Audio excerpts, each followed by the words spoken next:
Lesson 5. What's the theme or universal message? Today we're going to talk about one of the most important skills readers have in our toolkits, and that is the ability to make inferences. Inferences are conclusions readers make using their schema or background knowledge and evidence from the text.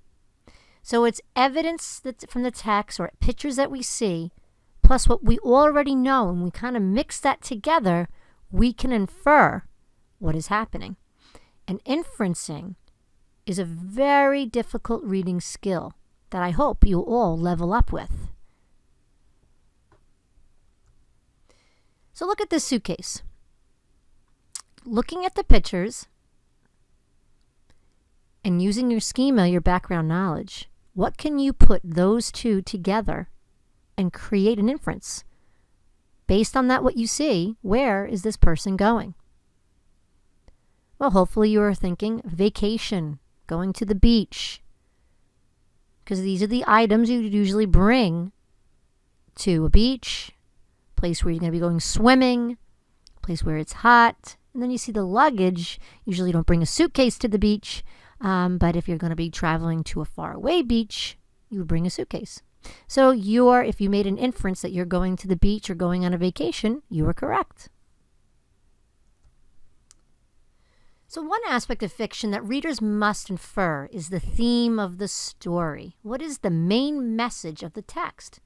Writers of fiction often impart the important idea or lesson in their stories, and that is known as a theme. So when we read an author's text, we have to look for those important clues and mix them with what we already know, which is our schema, to infer that special important message, the heart of the story that the author wants us to get. So then we as readers infer the theme by combining our schema with clues from the text, and at the end of the text, we often wonder what the writer was trying to say. We ask ourselves questions and do some important thinking as readers. And we're going to discuss those important questions we should be asking ourselves as we read. About theme. So, why learn about themes? At some point you will be asked your opinion about a book you read or a movie you watched. Finding the theme of a story will help you decide your opinion. In fact, film critics and book reviewers make a living finding themes and writing their opinions. Not to mention, you will want to understand theme for school tests and to write good book reports. Let's get started.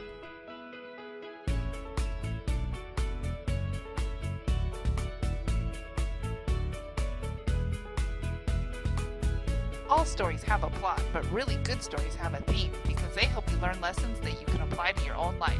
So what's the difference? The plot tells you what happens, the details.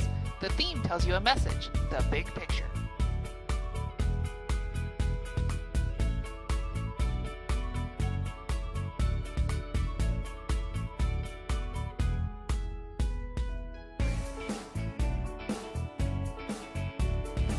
Finding the theme is tricky. Authors don't usually state the theme directly, so you need to think about the story and find the bigger meaning. Find a way to turn the events of the story into good advice. On tests, the biggest mistake students make when answering a theme question is to identify the plot. Do not make this mistake. Look out! Plot is what happens, the sequence of events, first, second, third. Theme is much bigger. It requires you to do some detective work and put in your own words what the story means. What is the plot and theme of this fable? Rabbit always bragged about his speed. Turtle, tired of the bragging, challenged Rabbit to a race. Rabbit accepted and zipped off super fast. Turtle took one step at a time, slow and steady. Rabbit laughed, took a nap, confident of the victory. But Rabbit overslept, and Turtle, who never stopped walking, passed Rabbit, won the race. Rabbit learned a lesson in that story, and that lesson can be turned into the theme. Remember, the plot of the story is what happens, the events. A turtle races a rabbit and wins. But the theme is the overall life lesson. Like the rabbit, we too can learn that slow and steady wins, or fast is not always best.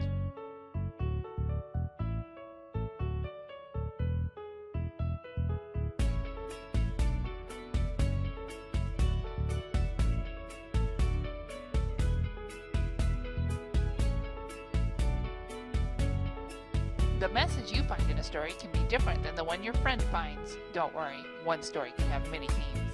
Just be prepared to explain how the facts support the message you find. Here are some themes for the rabbit fable. I'll be sure to back each one up with the events of the story. Be patient. The turtle's patience was rewarded with a win. Don't brag. The rabbit's troubles started when he bragged too much. Do your best. The rabbit lost because he didn't do his best. Remember, a lot happens in a plot, and the theme has a message for me. Without even reading the story, I bet you can tell whether a description is the plot or the theme.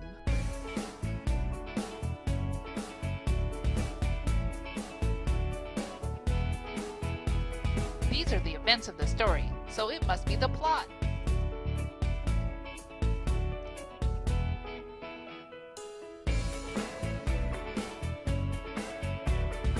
This sounds like a lesson learned, so it's the theme.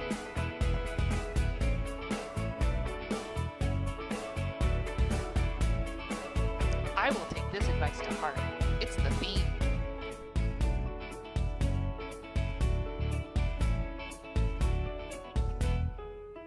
Words to live by. Another theme.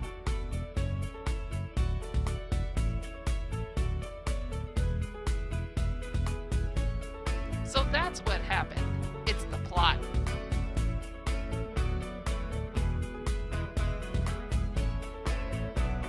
First the ball was left, then he fell. It's another plot.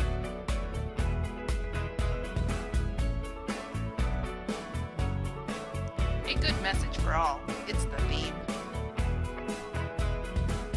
The theme is the heart and soul of a story. You are now ready to find the theme in the next story you read or movie you watch.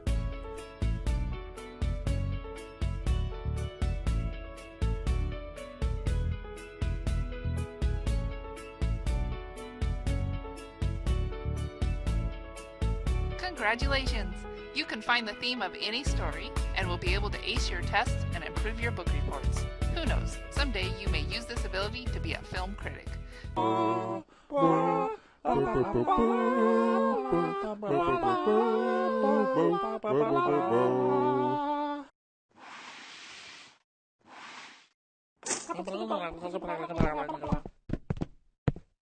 I'll take the R2 unit. Come on, Moby, how many different takes do you need? No, I don't want to switch roles. Dear Tim and Moby, how do I figure out the theme of a story? And why is finding the theme so important anyway? From Bob A. Thanks for the questions, Bob. A theme is a central message or idea woven into the action of a story. Themes give a story meaning by linking the fictional world with our own. They comment on issues from our everyday lives and from the wider culture. They're a huge part of what makes films and literature so fascinating. If you've ever read a fable, you already know a simple type of theme. Fables always include a moral, a lesson about life. Take the tortoise and the hare.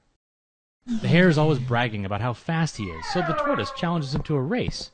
The hare is so confident, he stops to take a nap halfway through.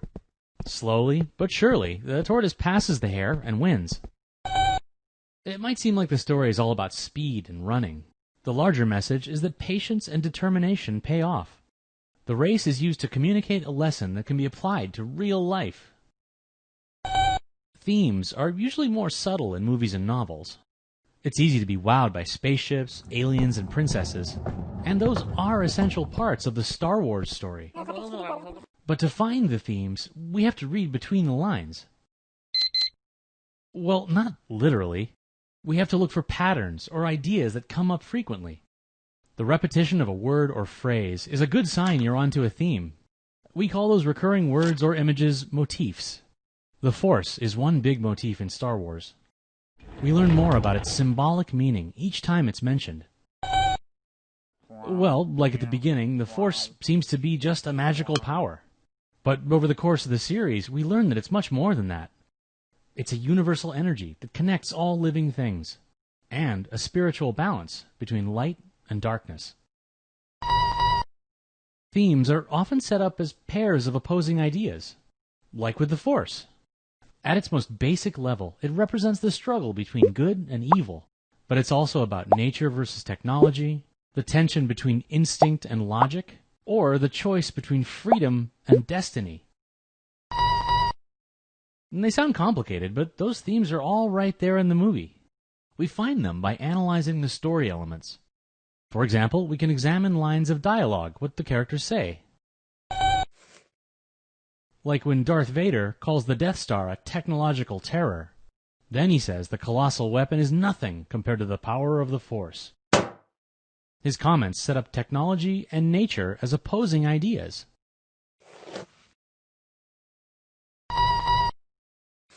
Plot, the action in a story, is another great place to hunt for themes. Okay, Moby-Wan, I will use the Force. I will trust my intuition.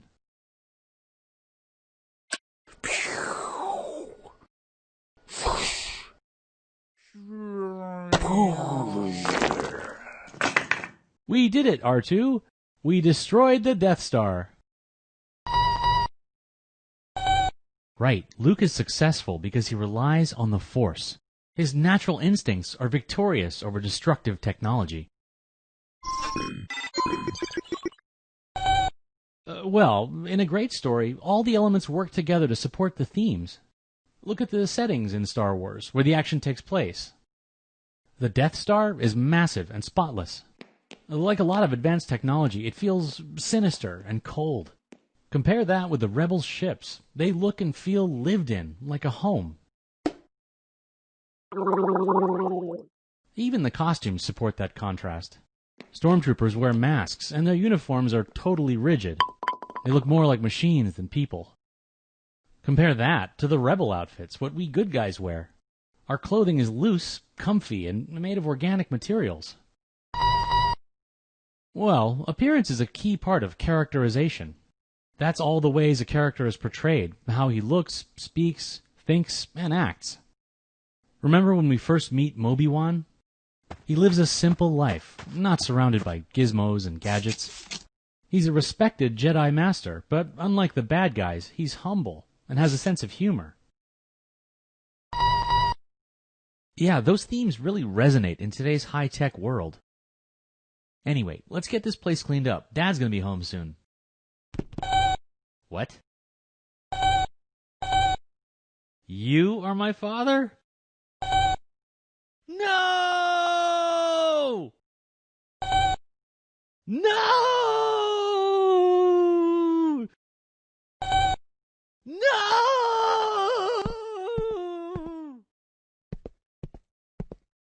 So when we find the theme, we think one word. What part of life is this story about? And there's so many different common themes that we can find in literature today. Growing up, courage, family, friendship, don't give up, perseverance, acceptance, and compassion. And when you read, you should ask yourself, what happened in the story? How did the characters react? How did they overcome their obstacles, their challenges? How did they get when they wanted or solve their problem? So, you need to look at for clues to infer the theme. Are they talking about ending loneliness, having cooperation, innocence, youth, learning, trying to change a bully? In the story, is it talking about heroism, strength, risk-taking, giving, sacrifice, overcoming failure? So these are different things that we should be thinking about as we're reading. When readers infer the theme, we asking yourself questions. We're thinking about what the author tells us. And we can take that information and we take it along with our own experiences. And from that, we can draw conclusions based on what we already know from our schema and the details from the text. What is the author trying to tell you? How is he making you feel? What does the author want us to think about and talk about when we finish the story? And then maybe you can come up with what the author's message was to you. There you can find the theme. These are different question stems that could help you. The clues are telling me that. When I see this, it makes me think that. I am noticing. This makes me conclude that. When the author said this, I thought of this. The clue is important because when I'm reading this, I'm reminded of. I believe this means blank because. This part of the story led me to believe that. So these are different thinking STEM questions that we could think about and things that you should remember as you're reading. So a little graphic organizer that we could use with our texts is the text makes me think and feel. How is the author really touching that heart of yours or that brain to make those connections, to make you think of what does he want us to know? What does he want us to learn, the message? Some lines from the story that makes you think or feel this way. So therefore, based on those previous things, how you're thinking and you're feeling, and the lines, the evidence that you're getting from the story to provide how you're thinking and feeling, then you can come up with a theme. We already read The Rough-Faced Girl, and there is a very important theme in there. But then there's another theme that we can find in the Korean Cinderella. Now remember, there are about 21 versions of Cinderella stories that are out there. And it has about so many different cultures from all around the world. Although each culture may put its own spin on the tale, they often share a very common theme. Some common themes that we find in literature: believe in yourself, accept others' differences, good versus evil, cooperation, compassion, courage, friendship, honesty. The list goes on and on. But by identifying the theme that these stories share and then comparing and contrasting the theme, we will learn more about each text and practice some very important thinking as readers. So we already read The Rough-Faced Girl. So this evening, we are going to read the Korean Cinderella and see what the theme is in there, what the author wants us to take away. Remember some of those very important questions, thinking and feeling questions that we should be asking ourselves as we are reading the Korean Cinderella. I know in The Rough-Faced Girl, to see good rewarded and evil punished or justice is rare. Stories, however, pass the realities not on the everyday world, but on the human heart. One way in which the universal yearning for justice have been kept alive is by many tales of Cinderella. Indeed, some 1,500 or so versions of the basic Cinderella type have been recorded so far.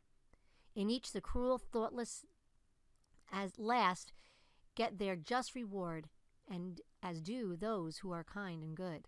The Rough-Faced Girl and Elegantian Indian Cinderella is in its original form, actually part of a longer, more complex traditional story. Brief as it is, however, The Rough-Faced Girl remains one of the most magical, mysterious, and beautiful of all Cinderellas. Grown on native soil, its mystery is rooted in her own place. I'm happy to pass it on to the children and parents today. So we kind of understood just by reading the author's note and what we already knew about the story, what the message was. Basically, the author's message is good versus evil, that good always wins. In my experience, people who are kind-hearted and have good intentions win out in the end, because I've seen this in real life, and I think the author's message is, in the end, good prevails and evil gets what it deserves.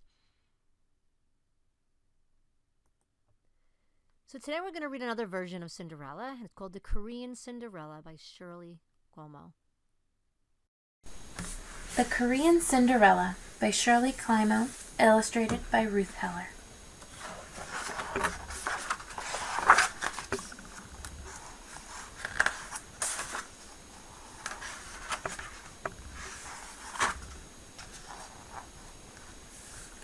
Long ago in Korea, when magical creatures were as common as cabbages, there lived an old gentleman and his wife. For years they longed for a child to share their tile-roofed cottage. At last, a daughter was born. "Good fortune!" the old man exclaimed. "I'll plant a pear tree in the courtyard to celebrate this day, and Pear Blossom will be our daughter's name," the old woman added.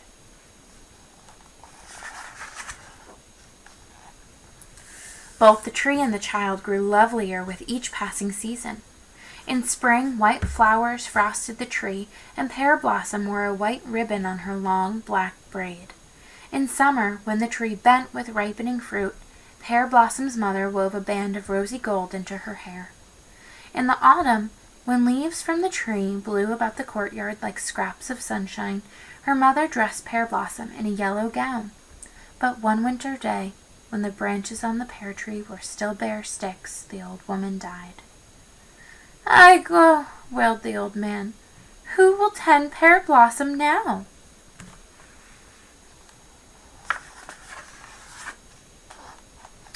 He put on his tall horsehair hat and went to the village matchmaker. She knew of a widow with a daughter. The girl named Peony was just the age of Pear Blossom. 3 in 1, promised the matchmaker. "A wife for you, and a mother and a sister for Pear Blossom." So the old gentleman took the widow for his wife. Although Pear Blossom called the woman Omani, or mother, she was far from motherly, and Peony was worse than no sister at all.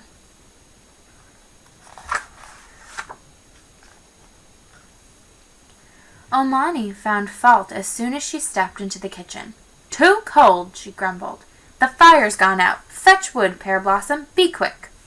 Pear Blossom gathered sticks and fed the stove until the lid on the kettle danced from the steam. "Too hot," her stepmother scolded then. "The noodles are scorching. Get water, Pear Blossom. Be quick."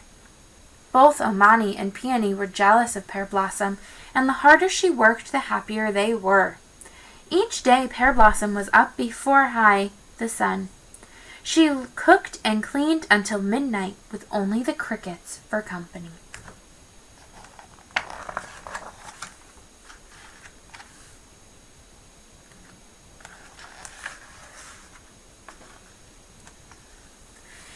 Each year was worse than the one before, for her father grew too feeble to pay attention to Pear Blossom's troubles. Omani dressed Pear Blossom in rags and tied her shiny braid with a twist of rope. And now she and Peony addressed her only as Little Pig or Pigling. "Pigling has a pigtail," jeered Peony, but nothing could hide Pear Blossom's beauty. At night Omani lay sleepless, searching for an excuse to get rid of her stepdaughter. One morning she told Pear Blossom, "The water jar by the door needs filling." "It leaks, Omani," Pear Blossom replied, "for it has a hole the size of an onion." "Stubborn little pigs get tied up and taken to market," warned her stepmother. "Fill that jar." Then Omani and Peony marched through the courtyard gate, locking it behind them. Pear Blossom leaned against the tall jar. "Will none in this world help me?" she asked. "Jug, jug, jugful," rumbled a hoarse voice.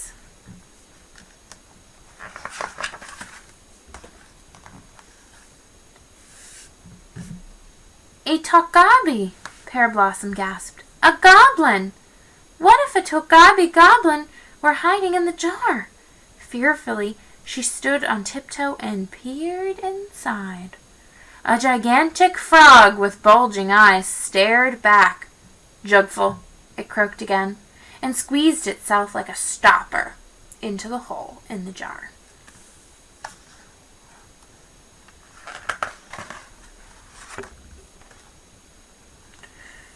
"As you wish," agreed Pear Blossom. For frog or goblin, it was best to do its bidding. She hurried to the well and drew a jug full of water.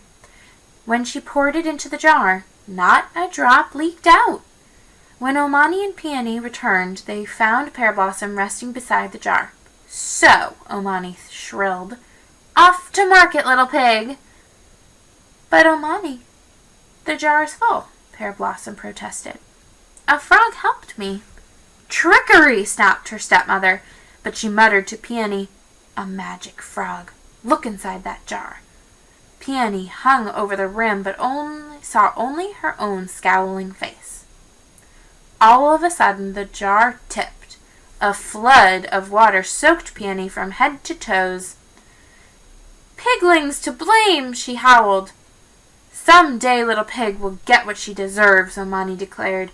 She made Pear Blossom crawl through the puddles, licking up the water.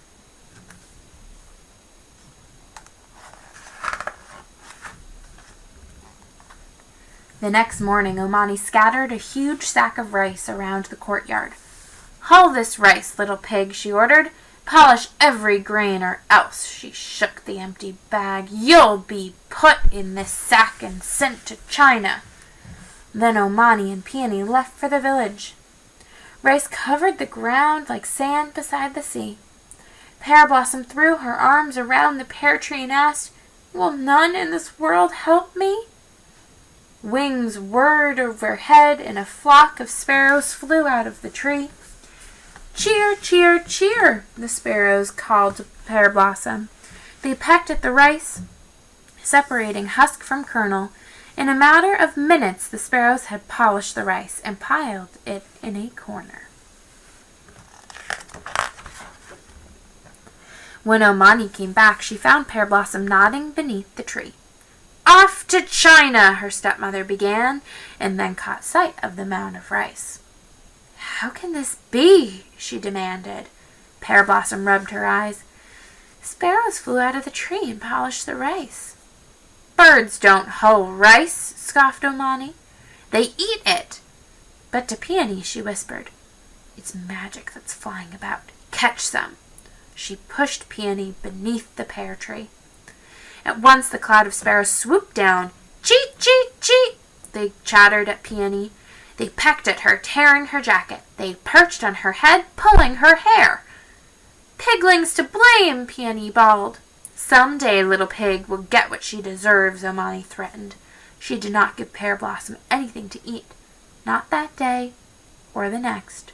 Not so much as a kernel of rice.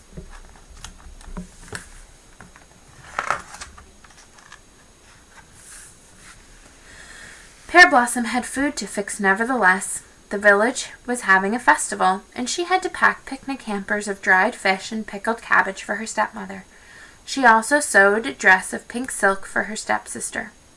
When festival day came, Peony mocked Pear Blossom, calling her dirty piglet stay-at-home. "Pigling may go," said Omani in a voice as sweet as barley sugar, "after she weeds the rice paddies." She handed Pear Blossom a basket of wilted turnip tops. "Here is Pigling's picnic." "I am most grateful, honorable mother," said Pear Blossom. When she reached the fields, Pear Blossom dropped the basket in dismay. Rice rippled beneath her like a great green lake. Weeding it would take weeks. Who could do such a task? She asked. Suddenly a whirlwind twisted through the fields, and a huge black ox reared up from a cloud of dust. "Doo!" it bellowed, tossing its great horns. The ox began to munch the weeds, moving through the rows of rice faster than the wind itself. Each mouthful brought it closer to Pear Blossom. Even though she hid her face in her hands, she heard the crunch of its teeth and felt the beast's warm breath on her neck.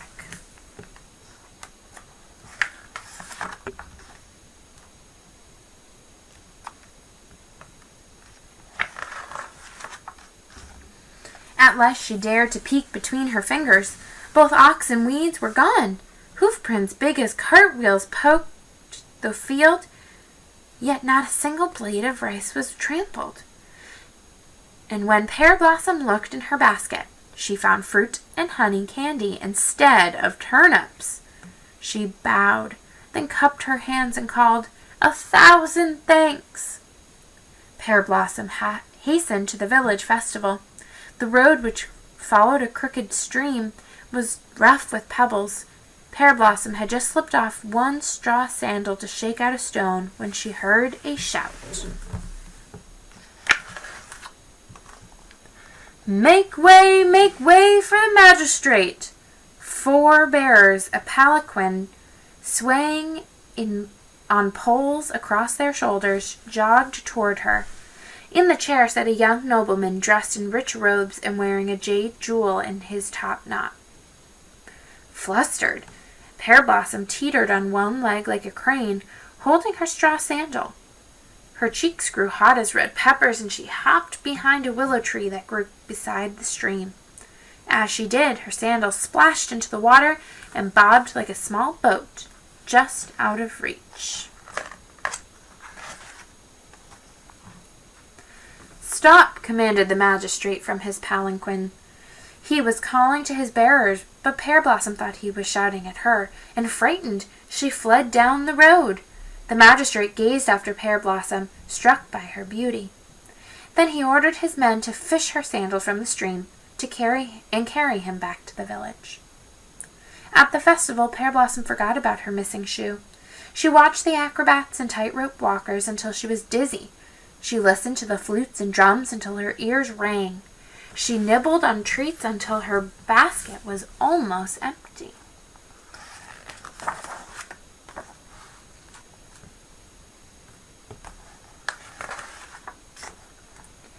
She was peeling the last orange when Omani and Peony came upon her. "Little pig!" screamed her grandmother. "What are you doing here?" "I'm here because a great black ox ate all the weeds in the rice paddies," said Pear Blossom, "the same ox that gave me this orange." "Black ox indeed," Omani snorted. "Oxen are brown. You stole that fruit." She was interrupted by the magistrate's bearers. "Hear this!" they shouted as they elbowed the palanquin through the crowd. "We seek the girl with one shoe." "It's Pigling!" Peony pointed at her sister. "She's lost her shoe." The bearers put the chair down beside Pear Blossom, and the nobleman held up the straw sandal. "The magistrate has come to arrest you for stealing," Omani shook her Pear Blossom. "Now you'll get what you deserve." "Then she must deserve me as her husband," said the magistrate, "for this lucky shoe has led me to her." "Another of Pigling's magic tricks," hissed Omani, pulling Peony to the palanquin. "My daughter will give you 2 shoes. That is twice as lucky." The magistrate looked at Omani as if she had lost her wits. Then he turned to Pear Blossom and said, "I've luck enough if she wears this one. If she who wears this one becomes my bride." Pear Blossom smiled, too shy to speak, and slipped the sandal on her foot. Omani stood staring, stiff as a clay statue. But Peony ran straight to the rice fields to find the magic ox. All she saw was a glimpse of its hooves as it galloped away. When springtime came, the magistrate sent a go-between to Pear Blossom's old father to arrange a grand marriage. Pear Blossom's wedding slippers were of silk, and in the country yard of her splendid new house a dozen pear trees bloomed. "Ewaha, "Ooha, ooha," chirped the sparrows in the branches. "Ewa," croaked the giant frog down below. That is as it was long ago, and as it should be, for in Korea, Ewa means pear blossom.